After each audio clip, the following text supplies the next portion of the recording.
Seyfəddin Dağlı, Doğramaç hekayə. Əli kişi kənddən ona sovqat göndərilmiş şərab tuluğunu görəndə gözləri kəlləsinə çıxdı.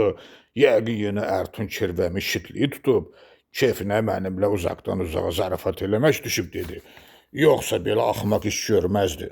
Axı o bilir ki, mən cavanlıqdan şərab içən deyiləm. İndi bu qoca vaxtımda içəcəyəm. Özü də davanın bu ağır çağında, camaat qarnına çörək tapmayan bir zamanda mən durub piyanist gəlk eləyəcəyəm. Görünür kişinin başı xarab olub, ahıl vaxtında xərifləyib Ərtun kirvəm. Elə bu sözlərlə də Əli kişi oturub öz dostuna, özünün dediyi kimi möhkəm bir məktub yazdı.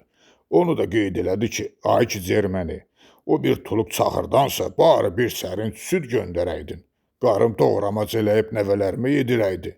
Sən də ağıllı olsaydın, görəsən hansı bəxtəvərin kirvəsi olardı, nəinki mənim. Və çox keçmədən məktubuna cavab aldı Əli kişi.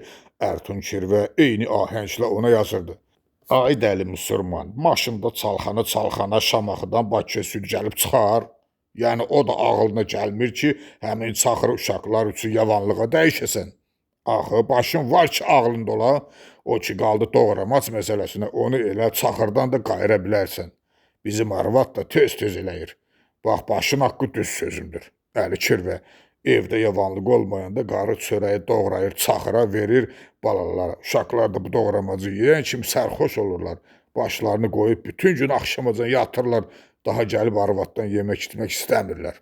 Sən də denən bacıya qoy o da beləncik eləsin, məhsəb haqqı. Əli kişi məktubu oxuyub dərin fikrə getdi. Görəsən Ərtun kirvə bunları doğru deyir, ya yenə də zarafat elər mənimlə. O biri tərəfdən də kişinin dedikləri ağlabatan söz oxşayır axı.